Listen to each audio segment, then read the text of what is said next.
Yeah. Yes.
Ladies and gentlemen, please be upstanding for His Excellency General, the Honourable David Hurley, Governor of New South Wales, accompanied by Mrs. Linda Hurley and Captain Sarah Winters.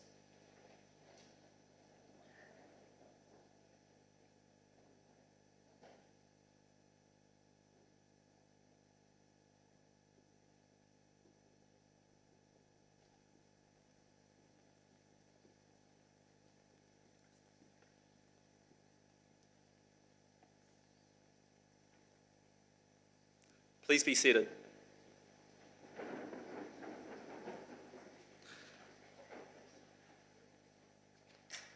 Welcome to the 2017 New South Wales Youth Council Conference. I would now like to invite Miss Taylor Pierce to the stage to give the official welcome to country.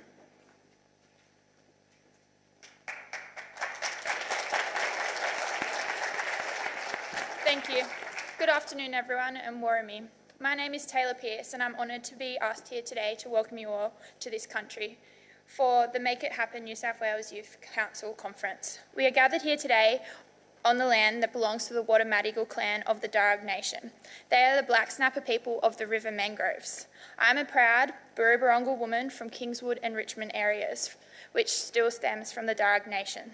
This is out near the Blue Mountains. We are the Red Kangaroo people. Today, it is a great privilege to welcome you all to the lands of my brothers and my sisters who are the traditional custodians of this land. This land still speaks of the Darug and its dreaming. We can still feel, hear and see the ancient songlines across this campus we are all standing on today. In welcoming you here today, I would like to pay my respects to those who have gone before me and those who continue to shape the nation and its stories. Those elders who have contributed to and continue to contribute to our culture, and this is the reason why I'm welcoming you here today. So on behalf of my ancestors, I thank them for allowing me to do so. I would also like to acknowledge any other Aboriginal people in the room today, and especially the young people taking part in this event. You are the future leaders and are representing not only yourself, but your communities and your people. Make the most of this experience. As an outreach officer for Wallangamaroo here at Macquarie University, it is very inspiring to see that many young people involved in an event like this. I wish you all a great event and safe home travels. Didrugo Yanu Bayalagagu. Thank you, talk soon.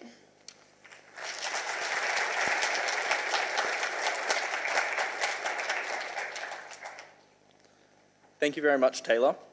Could you please all join me in welcoming His Excellency David Hurley to the stage to officially open the conference.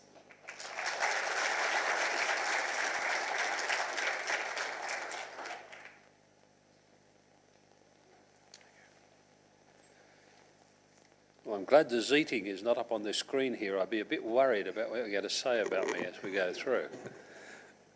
But thank you very much for inviting Linda and I to be here today for the opening of what I think will be a brilliant weekend. I know a lot of hard work has gone into creating this weekend over the last 2 years, and congratulations to all those involved. And from the remarks that are up there already, I think you're off to a fine start. Before I begin, can I acknowledge Mr. Aidan Fisher, your chairperson, the chairperson of the Ryde Youth Council, as our host. I thank Taylor Pierce for her warm welcome to Darug country, to the Ryde councillors and City of Ryde directors of staff, Ms Lily Lyons, Chair of the Liverpool Youth Council, and our keynote speaker, Ms. Carla Kassab, the former chair of the Ryde Youth Council and a keynote speaker, to youth councillors from around the state, to all our presenters, ladies and gentlemen. I think that includes everybody.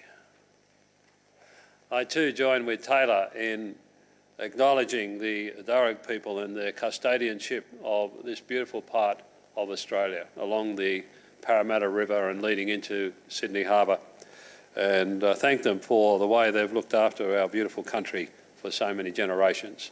And I too pay my respects to elders past and present, particularly present, and those into the future. As I said, we're delighted to be here today to formally open this Youth Council conference.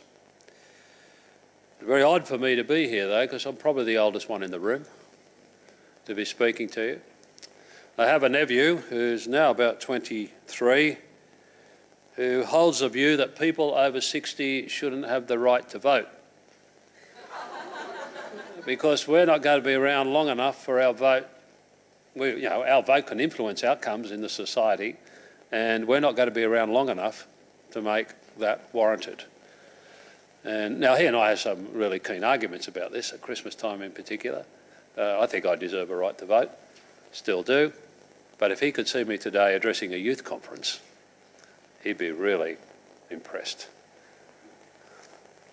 Make it happen. What a great theme you've chosen for this conference. How to implement change in our society. What a difficult challenge you have chosen. By saying those three simple words, make it happen, about issues that we are passionate about, we signify to all an intention to create change. Not only to create it, but in your case, to lead it. So the question before the conference this weekend is, how do you make change happen? You'll probably hear a lot of quotes this weekend, but let me give you one of my favourite from an American philosopher and political activist Noam Chomsky. If you assume that there is no hope, you guarantee that there will be no hope. If you assume that there is an instinct for freedom, that there are opportunities to change things, then there is a possibility that you can contribute to making a better world. I assume that there is hope. I assume that there is an instinct for freedom, and I assume there are opportunities to change things. And by your presence here at this conference and your membership of your councils and committees, I take it that you also assume these same things. Now, perhaps more relevant to the age of your group here, let me quote Taylor Swift. First time I've ever quoted Taylor Swift, so there's a first for everything. So I don't know the tune to this song, but in her name Change, you can sing it to me later, she says, "Tonight we'll stand, get off our knees for what we've worked for all these years. And the battle was long, it's the fight of our lives, but we'll stand up champions tonight because we never gave in." If that resonates, that's what you're about this weekend. Not giving in and standing for what you believe. Now, it's a different generation now to my days. When I was young, about your age, a bit younger, young people were to be seen and not heard.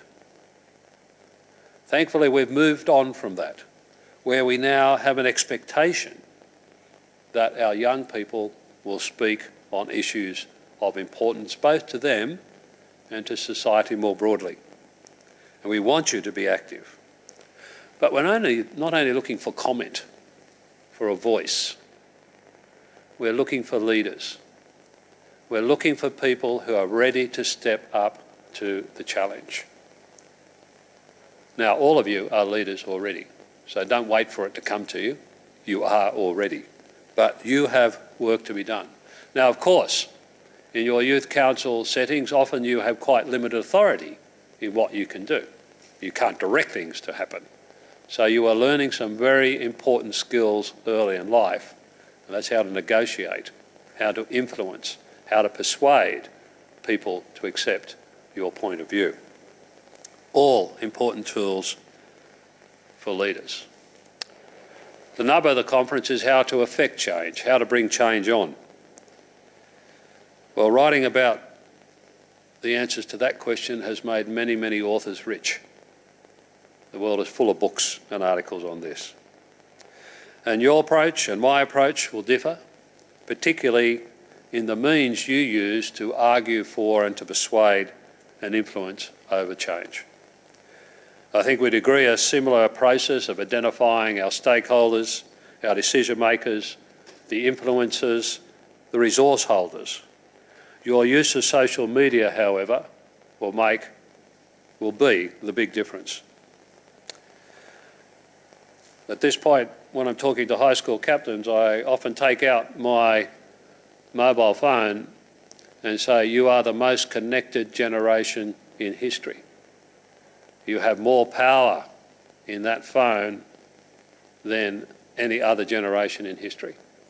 How you use it wisely. All power should be used wisely. But be careful. It also makes you the most vulnerable generation in history, because it creates risks for you in your personal and professional life. And it's an enormous challenge. Yes, we often talk about using social media to provoke and promote change. But on YouTube, for example, over 400 hours of content are uploaded to YouTube every minute of the day. 576,000 hours of new content on YouTube every day. So with your bright idea, your bright argument for change, you have to persuade and you have to stand out and you have to be able to direct attention amongst that mass of information that's out there. How do you craft that? I think that's a big question for you this weekend. And most importantly, when you use social media to influence people, make sure you are thinking about the people you are leading. Because leadership is not about you. Leadership is not about your aggrandisement. Leadership is not about your ego. Leadership is change for the people you lead for the better. That thought has to be up here all the time. Now, young people in our community are well placed to advocate, create opportunities and to be heard. You're actively engaged in committees like councils as you are now. You're at schools, you're in TAFEs, you're in universities, social groups and your workplaces. Let's look at a few people who have made change, your age, significant change. Our 2016 Young Australians of the Year, two 22-year-olds, Nick Marchesi and Lucas Patchett, who came up with the idea of a free mobile laundry service for homeless people, Orange Sky Laundry, have revolutionised the way we can look after our homeless people if we can't get them into accommodation. Iman Farah. Iman is a 19-year-old Sydney girl. She was in the New South Wales Youth Parliament when I met her 2 years ago. She developed in that program, thinking through issues outside of, well, within her direct experience, but outside of ours, about women in refugee camps in Syria, and developed a non-profit organisation called Kind Necessities, which we helped launch this year. And it supplies refugee women with sanitary healthcare packs, which were essential items and were in desperate supply. A simple thing like that can change lives and create good. Younger people. Gideon Goodman, 14 years of age, created an online petition because he was concerned at the high cost of parking at a New South Wales hospital. By doing that, the government has now slashed the cost for parking for families from $200 a week to $20. I mean, what an amazing change to bring and pressure to take off people's lives through that one act. 17-year-old Madison King from Western Sydney designed and built the Clever Girl, GRL, warning buoy to inform people about rips while swimming. And if you looked at our summer experience last year when we lost so many people drowning, what a brilliant invention. And Lily Lyons and Carla will speak to you today about what they've been doing in different fields. You also, I think, have an important role now to play as mentors. As Governor of New South Wales, I'm patron of a number of community not-for-profit organisations. One of them I feel very strongly about is called Youth in Search. Youth in Search looks after young people who, for whatever reason, have lost the right perception of what's right and wrong in life and have normally fallen either into the juvenile justice system or at risk of falling into the juvenile justice system. Many of them, nearly all of them, will have been in drugs and will have drug and alcohol addiction. What that organisation does is take the people who have been through the program and turn them into mentors for those in the program. So no young person who enters that program can ever say to the person who's looking after them, you don't understand where I'm at, because they have someone your age with that experience who has made change and is leading other people to a great life. So there are so many powerful organisations out there like that. Could I thank the Eurobodalla Shire Youth Committee? Anyone here from that group today? Yes, there you are. How are you all going? My recent visit down there last month, very inspiring to sit down with you for an hour or so and listen to your concerns and the issues. And what I think was evident there, and I hope is evident across the board, is that very strong link between the Youth Committee, the Shire Council and the staff of the Shire Council, creating the opportunity for change to occur. So what advice do I give you on your leadership journeys as I wind up? David Brooks, in his non-fiction work, The Road to Character, argued that world leaders are not innately better or stronger than other people, but they have become adept at overcoming their weaknesses and mobilising their best selves through building a stronger inner life and a strong character. And that resonates well with me, because I firmly believe, given my experience in the military and now as Governor, that if you don't have that inner core,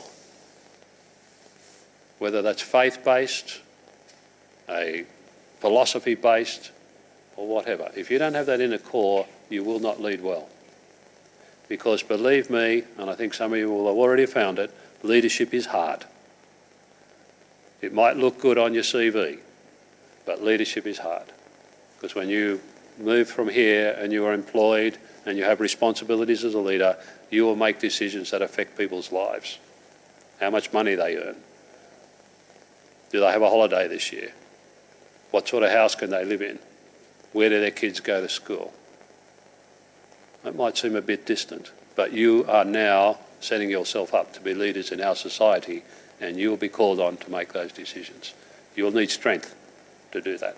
So think through what is holding you together in the difficult times. So I wish you well over the next 3 days. You've got some big challenges ahead with your workshops, looking at ideas and designing projects you can take back to your community, projects that should, we hope, have great benefit, not only for youth, but the general welfare of your community. Please work hard at those, as I know you will. Be careful with technology. Like many great, powerful things, it has two edges to it. Use it wisely and be careful about your own privacy and protect it. Congratulate you all for being here. I thank Ryde Youth Council in particular for your very, very hard work with the Council to bring this together. Macquarie University, the New South Wales Government, and all who will present and participate in this 3 days for your great effort to get us here.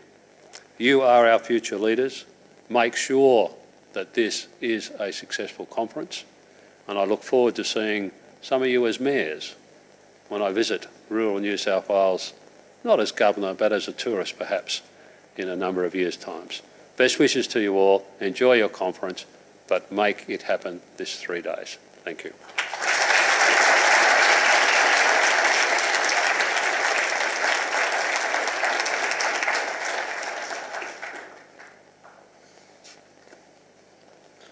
Thank you very much, Governor. On behalf of the City of Ryde and the Ryde Youth Council, we would like to present you a small token of our appreciation, custom created and personalised by the artisans of Ryde, so you can always carry a piece of Ryde with you.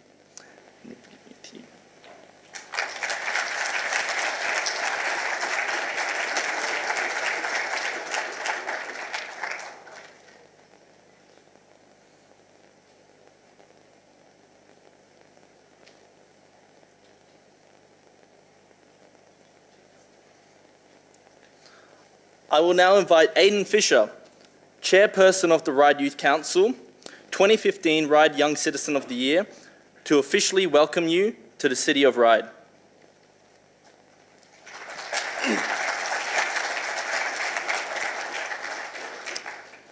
Thank you, Wari. As the far more attractive brother of the two of us, it is my pleasure to welcome you all here to the City of Ryde for 2017's New South Wales Youth Council Conference.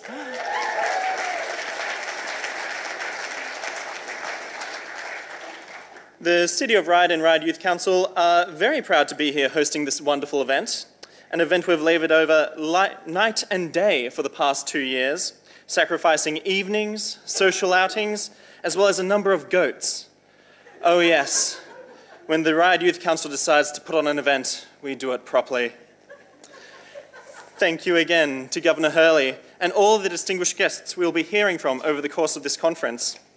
In particular, I'd like to thank John Alexander, OAM MP, the Honourable Victor Dominello MP, the Honourable Ray Williams MP, and Dr. Maureen Faruqi, who will be with us here this afternoon. Thanks too to you, the delegates. Some of you have flown in. Others have travelled hours upon hours, 10 hours in fact, in cars and coaches, and most have had the terrifying experience of dealing with Sydney traffic. Please allow me to welcome you all to Ryde, and I really hope you enjoy what we have in store. As chair of the Ryde Youth Council, I can personally tell you what an experience these past 2 years have been. Since we had the honour of being named host at the 2017 conference, we haven't stopped.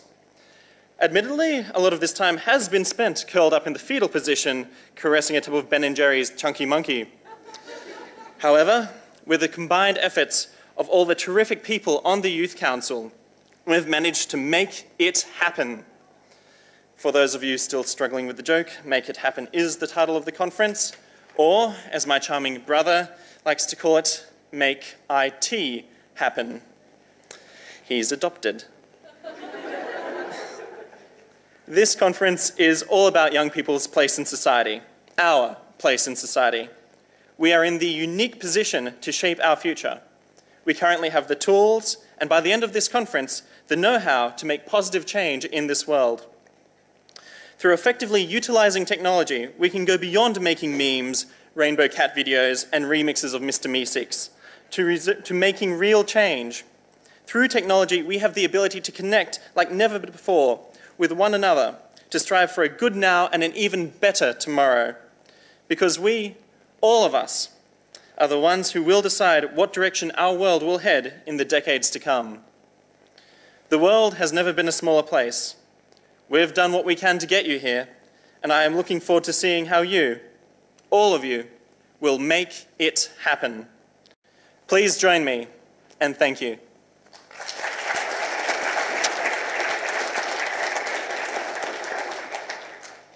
Hi everyone, my name's Rory, and I, along with Aidan, will be your MC throughout the conference. I'll start off with our housekeeping. First of all, let's talk about these stylish, custom-designed, custom-cut Louis Vuitton lanyards you are all sporting. Now, not only are they the newest and greatest in 2017 fashion articles, but they also serve a purpose. Look at your neighbour on your left. Now on your right. The impeccably observant of you will notice that theirs are different from your own. Might I say, what a keen eye you have. However, flattery aside, this does not mean you are now enemies, at least until the Olympic Games. No, these are simply your allocated groups, and this will become more relevant throughout the day. So put down your bats and weapons for now. This lanyard, on top of screaming style and sophistication, comes with some advanced technology gadgets. Because after all, this is a conference about technology. Much like the iPhone X, we also have no earphone port. Don't get too excited. For the spoiler enthusiasts of you, we have included a copy of the program in the back of the lanyard, which on top of having the program, yada yada, we'll also have the Wi-Fi password, which is only accessible on campus, one of the few ways we keep you locked here. Speaking of locked down, in case of emergency, you'll need to have complete knowledge of Macquarie's uni alarms. There are 2 alarms. Now the first, and don't contest me on my accuracy, sounds a little like this. Beep, beep. Thank you. Now this means get ready because we may be evacuating. The second alarm, grander than the last, sounds like this. Whoop, whoop. This means get out. The 4 exits, which my brother Aiden will now point out to you, 2 either side of me, and 2 at the top of the hall. Please evacuate to the grass area to the right of the theatre where the beanbags are. There are also bathrooms available for your convenience. These are located behind the registration desks and in the foyer when you pass through your way in. Also devices. Unlike Year 12 English class, we encourage devices. No discrimination here, whether you're Dell, PC, Mac, maybe. We don't mind. Please use them, please get enjoyed, and PowerPoints are located at every chair, so you can take as many notes about what I say as you like. For any smokers out there, Macquarie is a smoke-free campus. However, if you do need to smoke, you can find a designated smoking area just outside to the hall. And now, the piece de la resistance, food is provided every day. Please make sure to use all disposable plates, cups, diapers are put into the bins provided. All right, next up, I'd like to talk to you about Zeetings. Zeetings is an exciting real-time conferencing tool which allows you to have your say during the conference. Now, to use this, you'll need a device like a mobile phone, a tablet, or a laptop. And if your device is out of power, each and every seat in the hall has a power plug located underneath, so you really have no excuse. If you'll all turn your lanyards over, you'll find the exclusive Wi-Fi username and password specifically for this event. Now you're excited. I can tell. Once you've signed into the Wi-Fi, you can log on to Zeetings via zeetings.com/Ryde. Once there, you'll be able to follow the slides and vote in the polls, post questions and comments, make notes to revisit after the presentation is over. I know you're excited about that one. And even meet other delegates from the comfort of your own seat. But for this, you'll need to make a Zeetings account. Let's give it a go, shall we? I'll just wait a minute for you all to log on.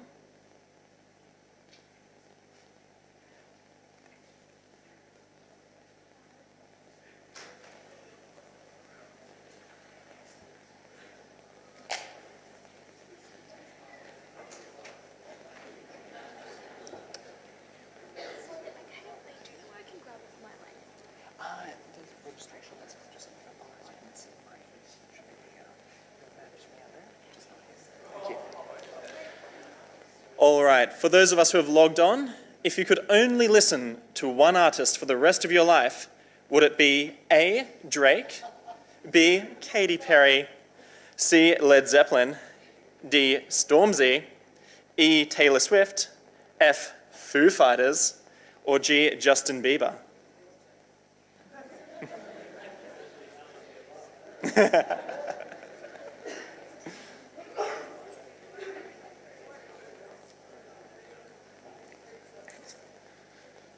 Poor Katie. All right. Oh, good. Next up, how much do you love Game of Thrones? Never seen it or can't get enough? Ooh. Yeah, take that, George R. Martin. All right. So please be advised that all comments and questions are moderated and will be screened. So please, no bad language or putting people down, things like that. Zeetings is also available for those accessing the conference remotely. We have a number of youth councils and advisory bodies who will not be with us today and who are watching the conference via YouTube and Facebook. Now, with the housekeeping out of the way, it is my great pleasure to present to you the first of our two keynote speakers, Lily Lyons, Chairperson of Liverpool Youth Council, recipient of the 2016 Pride of Australia. Before Lily comes to the stage, we're going to show a short video about the work Lily's been doing.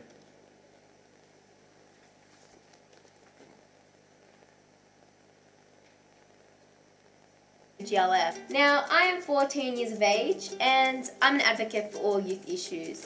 First, when I started my first show, it was very scary. Me personally, I have gone through such experiences as sexual assault, and I'm here to be your voice and to listen to you. After what had happened to me, I didn't want to connect with anybody, I didn't want to tell anybody anything, but the radio helped me get my voice out there so I can heal at the same time as healing another young person.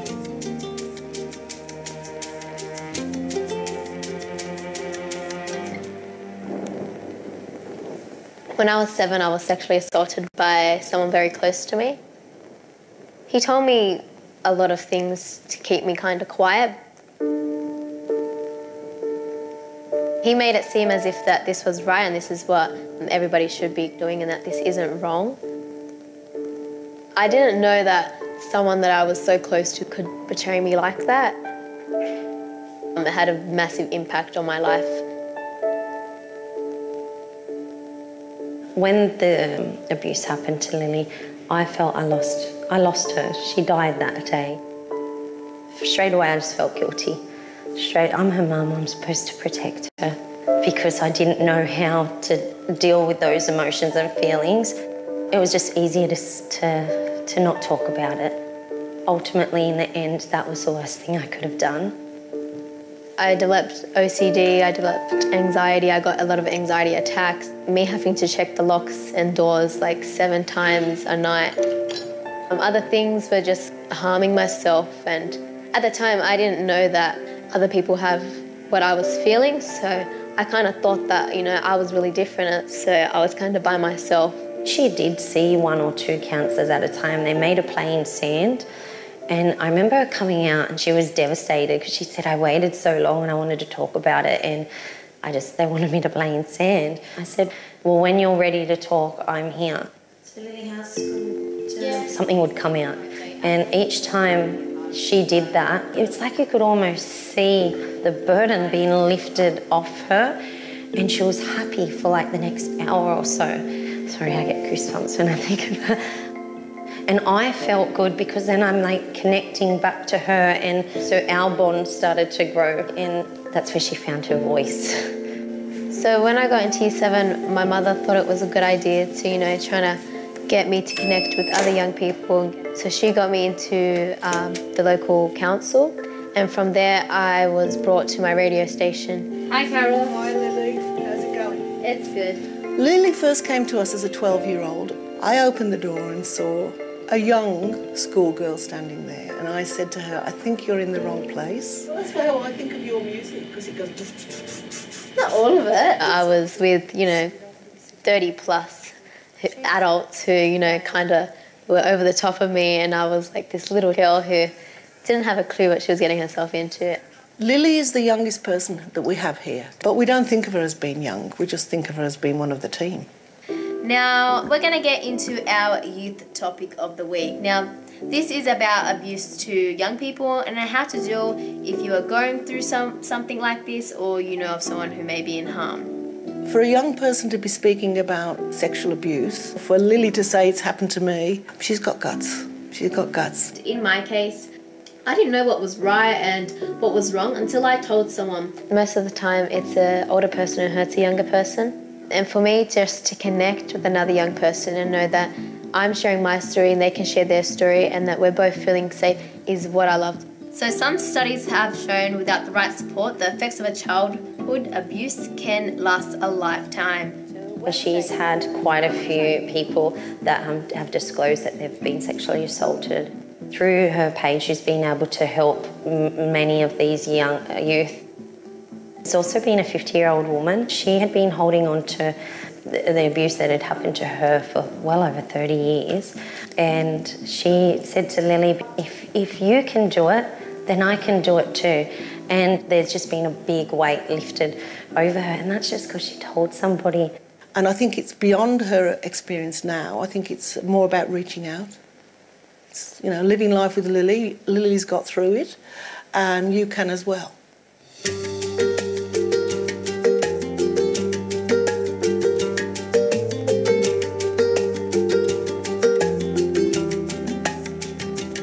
Yeah, it felt really weird to receive an award because I didn't want to, you know, get something in return for what I was doing. That's not why I'm sharing my voice, not to get somewhere.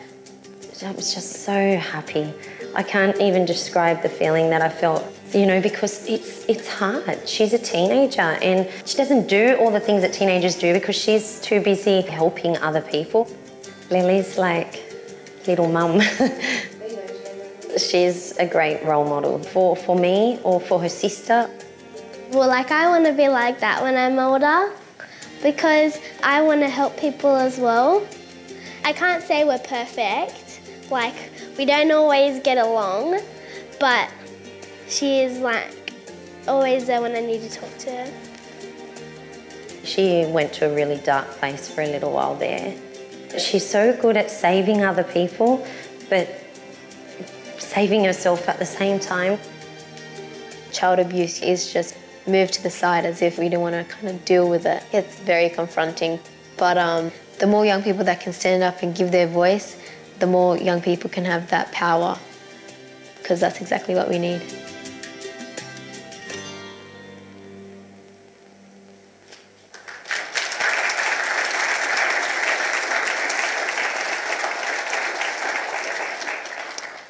Please join with me in welcoming Lily to the stage.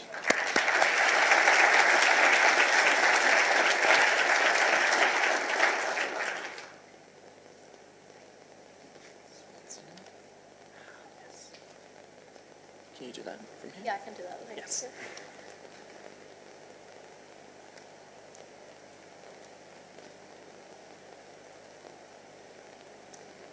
Okay, well, is it good afternoon? No. Yeah, good afternoon, everyone. That got me a bit teary. I've watched it a million times, but yeah, that's just my story, and I was going to play it later on, but I'm just going to get on with my speech. So as you can see, I'm a survivor of child incest, sexual assault, and I'll just give you a quick brief about it. It took about 3 years to get to the High Court, where my biological father, was found not guilty. So this is why I like to advocate. I didn't receive my justice, so I like to give back to a lot of young people who, you know, either have their justice or haven't had their justice, and just to give them that power, have that voice. But other than that, my name is Lily Lyons, and I'm 15 years old. I'm 15 years old, and I'm from Western Sydney, Liverpool. I'm a strong advocate for such issues involving young people across New South Wales. I was chairperson for my local youth council, a group of 12 young people aged 12 to 24 years. We meet regularly to make decisions about issues affecting local young people and to influence council's decisions, policies and decisions towards young people. And I'm here with my 4 lovely other members who are in the 3rd row. So they've come with me about an hour trip. So just to make it happen at Ryde. But I've also been involved with the New South Wales Youth Advisory Council in 2016, as myself and 11 other members aged between 12 to 24 came from all over the state and broadly represented the diversity of young people living in New South Wales. I also worked with Save the Children Australia, being one of 4 ambassadors across Australia, where we were to work to uphold, promote and protect children's rights. We spoke out on issues that matter most to us and represented the views of our peers at events, in the media and in Parliament. It is an honour to be here today, standing in front of such young, brilliant, wonderful young people who are here to make it happen, to make a change, to get your voices heard and issues that are concerning you. Now, the motto here is make it happen, and that's what I've been achieving, to not give up and to make it happen. I run my own radio program, as you saw. This is 89.3 2GLF. It's a community station. And so I started on that radio program at the age of 12. I took on the role to share issues concerning young people in the area and issues that were concerning me. I began on the local youth council radio program, and as 3 years passed, I was given my own radio program called Living Life with Lily. So I use this 1 hour segment on a Wednesday from 4 to 5 to advocate and voice my opinions to young people listening or live streaming online. I've received many positive outcomes of being a voice for young people through this program, and connected this to my Facebook page, Living Life with Lily, 89.3 to your left, where if you go on Facebook, you can also like my Facebook page at the same time. But that page, I just like to advocate for a lot of young people, give events in my area, the Liverpool and Fairfield area, and just issues that are concerning young people. So I've interacted and spoken to many young people who, even just normal, everyday people, who either just need someone to talk to, someone that will listen, someone that will agree, and someone who will allow them to have a voice without being put down, to make it happen, to make their voices heard. So you may be wondering why I got involved with all of this, and as I did say, I didn't really receive my justice, and I like to give back to a lot of young people. I like to be their voice. If they don't have a voice, I can be there for them. But other than that, as you can see there, that's ACYP, and this is my youth council at the bottom, as well as Save the Children at the top.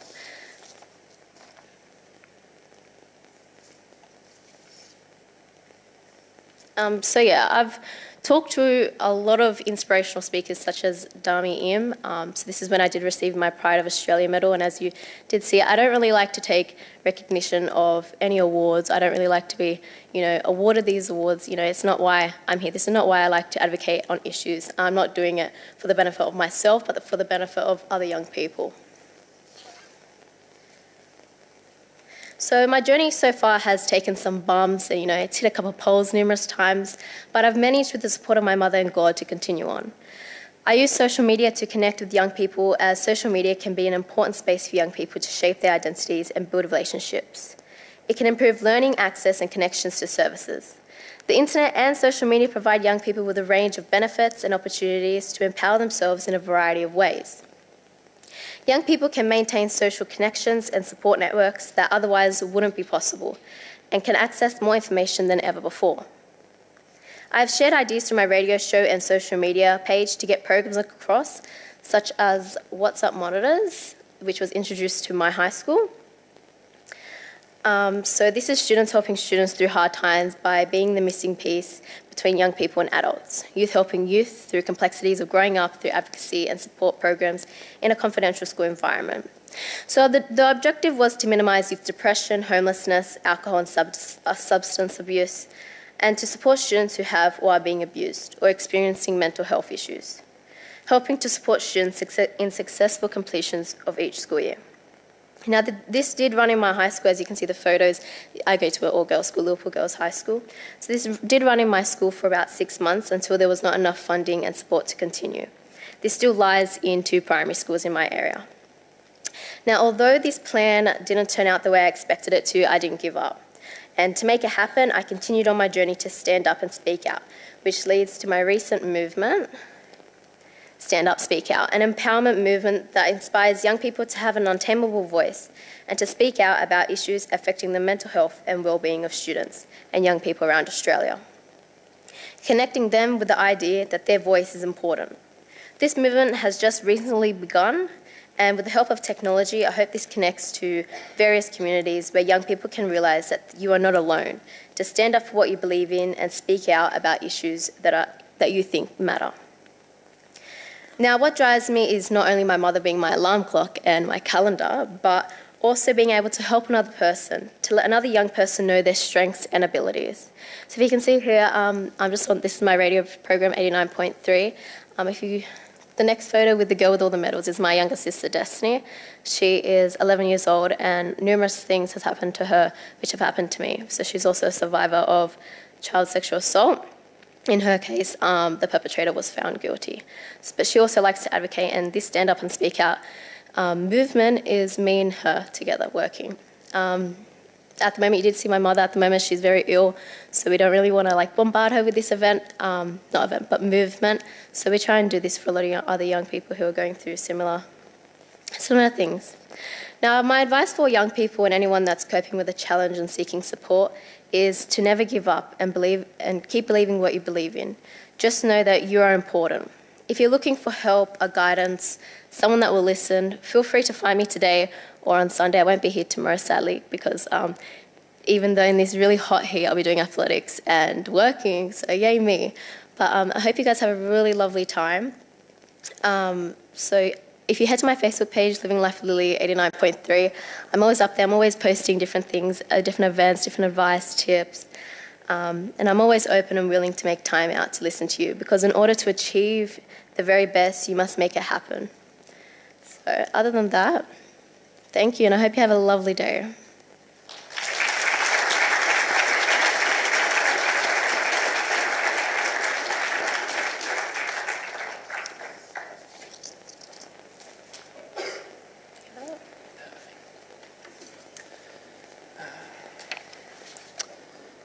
Thank you so much, Lily. That was fantastic. Please, if you'd actually come back to the stage. We've got some gifts on behalf of the City of Ryde and Ryde Youth Council that would like you to accept, so please accept these.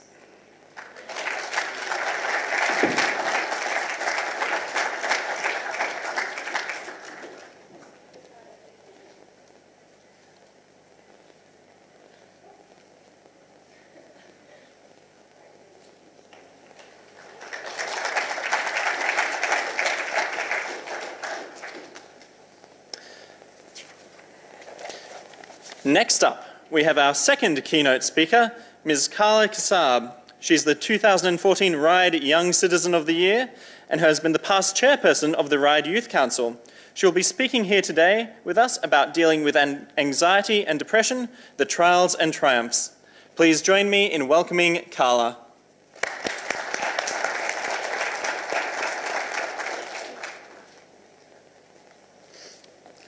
Thank you very much, Aidan. It is very strange that when Aidan started Youth Council, I was the chairperson, and now he's the chairperson, which is pretty cool.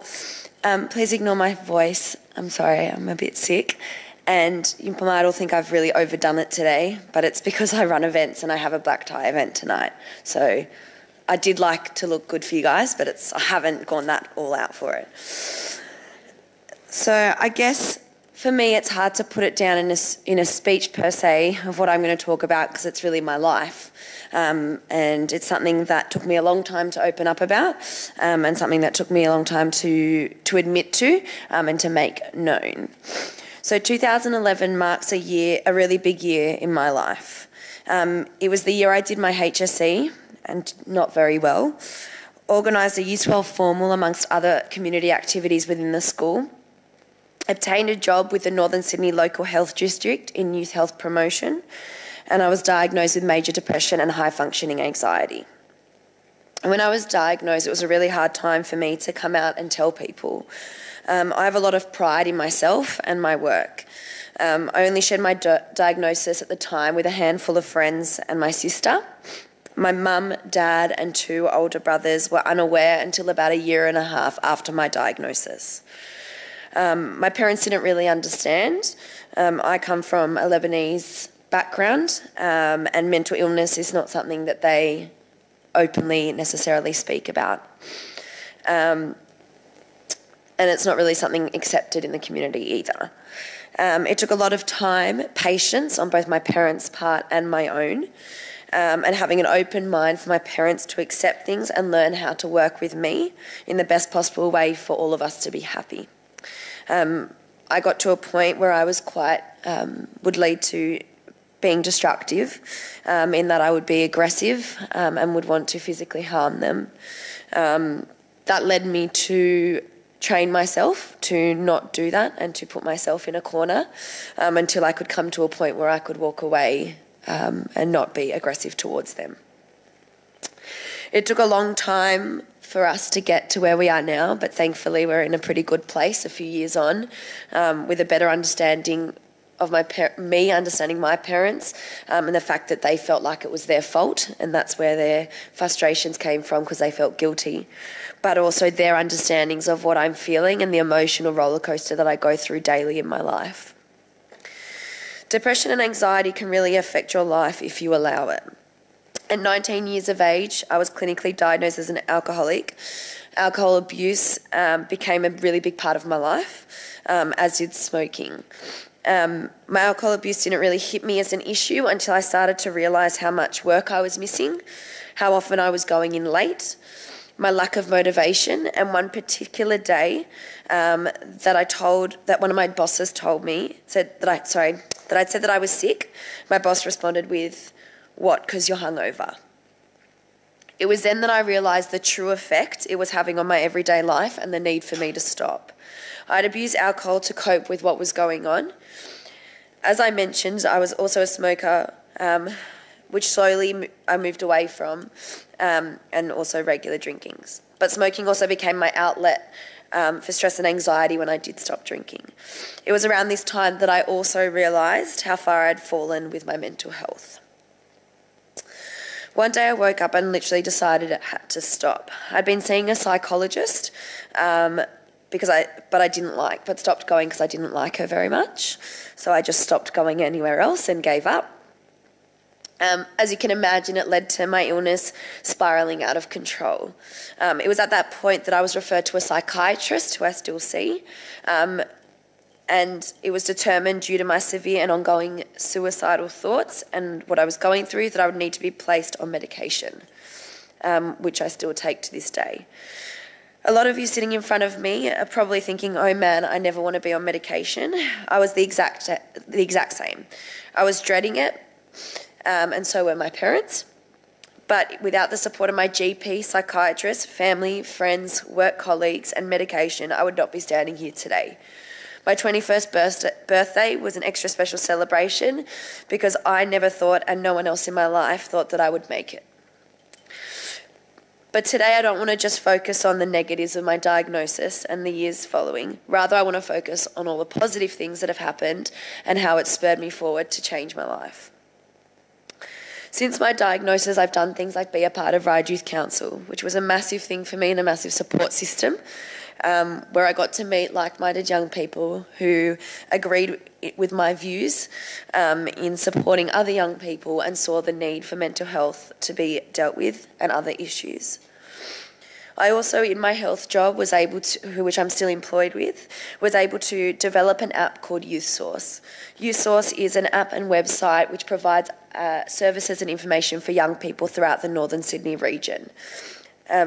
Through that, I was able to then go and do a lot of speeches in front of students in schools, parents, teachers, and many other people, talking to parents in particular about how to work with their young person and how to have a better relationship with them. Technology. At the end of the day, everyone has it and everyone uses it in one form or another. And something like Youth Source is a real tool that you can utilise yourself, either for yourself or for a friend or family member who might be in need of something. So feel free to have a look at it. Moving on from that, when I left school, I didn't study for quite some time, and I just worked full-time. And then eventually I made the step and went back into study, which was the hardest step of my whole life. It was part-time, mind you, and I still could not handle it, but I did it. It was a year of study, and I came up with a diploma in events, which should always be my passion and is something that's still a passion of mine. I went on to get a job which didn't deal with mental health very well, and led to my mental health getting worse.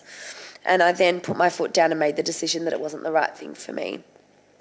I now work for a company called Corporate Fitness Centre, and I run a few businesses under that. I'm the general manager, and I've worked extremely hard to get to where I am now through everything.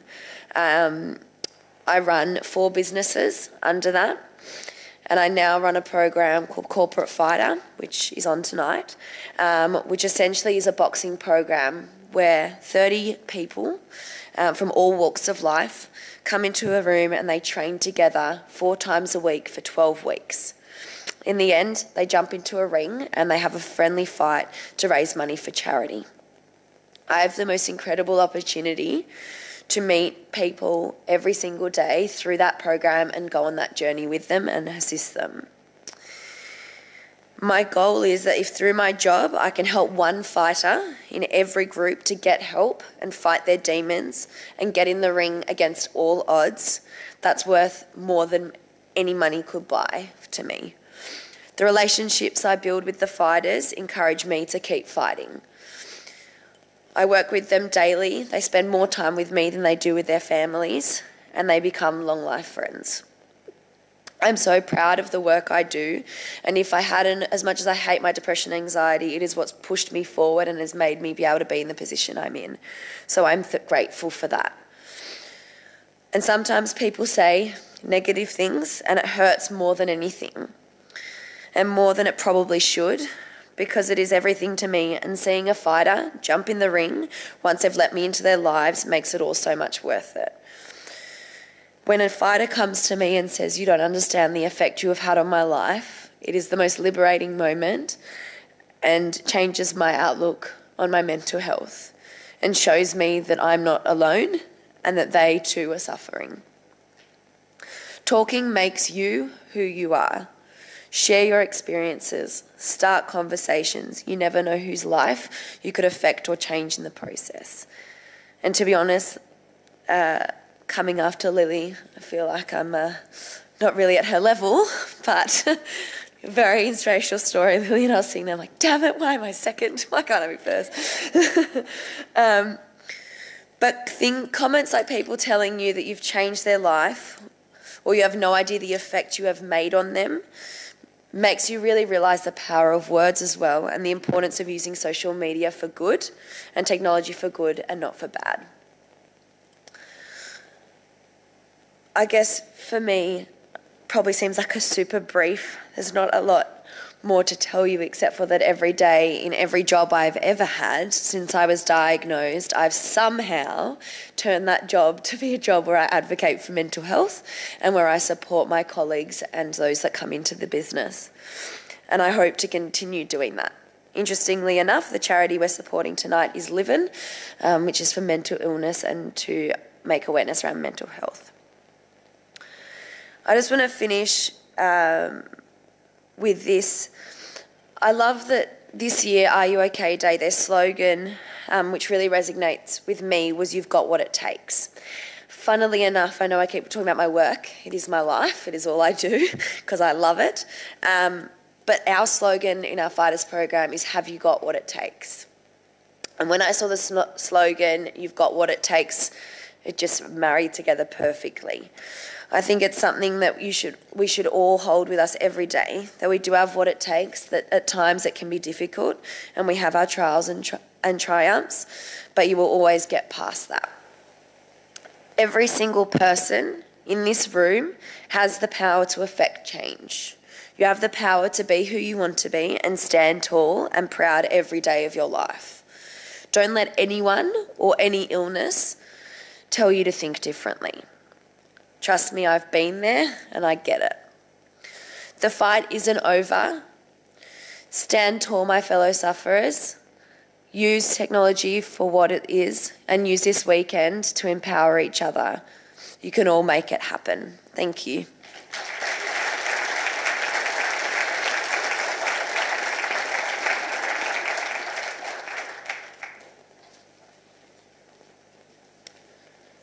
Thank you very much, Carla, for a very powerful and a very inspiring speech. On behalf of the City of Ryde and Ryde Youth Council, would like to present you with these gifts and a thank you for your time.